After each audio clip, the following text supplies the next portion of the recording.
Hi everyone, welcome to Electrical Know-How. Today we're going to be taking a bit of a look at Kirchhoff's Law. So let's start off by finding out who was Kirchhoff. So Kirchhoff was a German physicist.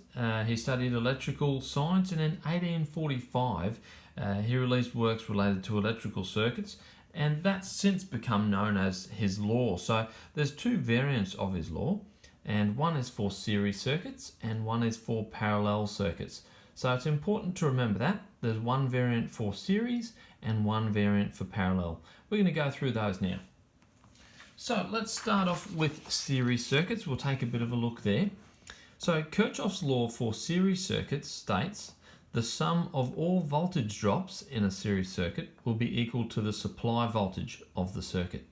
So we'll just go through that one more time. The sum of all of the voltage drops in a series circuit will be equal to the supply voltage of the circuit. Right, so we've got an example to demonstrate that for us. And we can see here that we've got a battery that's producing 9 volts. So that's our supply voltage there. And we've got a resistor and a lamp and then another resistor over here.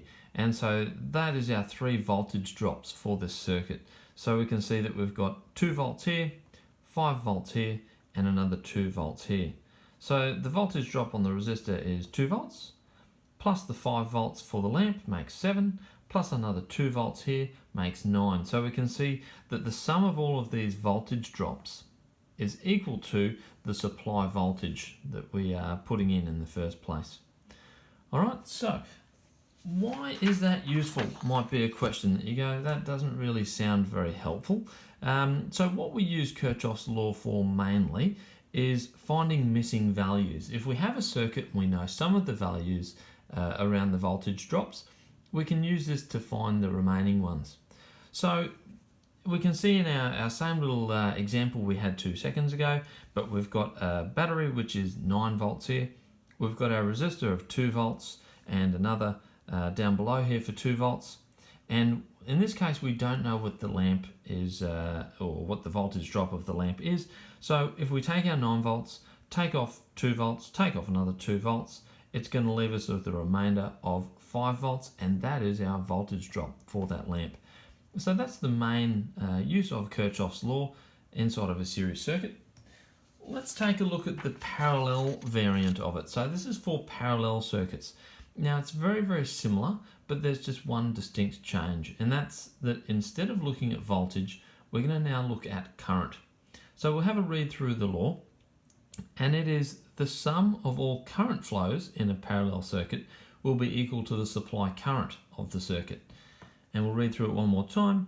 The sum of all current flows in a parallel circuit will be equal to the supply current of the circuit.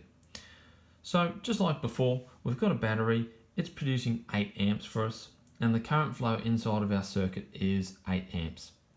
And we can see on our first branch, the top one here, that we've got 5 amps that is moving through there. And in the bottom branch here, we've got 3 amps, which is moving through.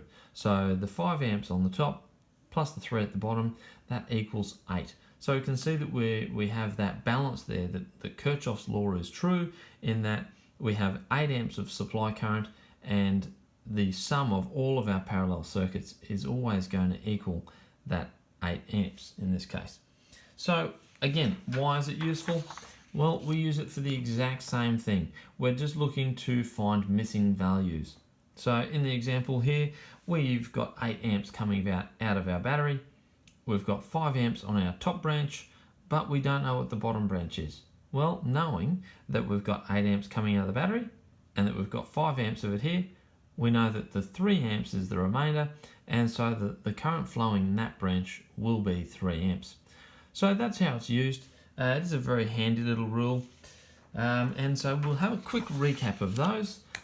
So the series circuits, inside of a series circuit, Kirchhoff's law states the sum of all voltage drops in a series circuit will be equal to the supply voltage, and inside of a parallel circuit, the sum of all current flows in a parallel circuit will be equal to the supply current of the circuit.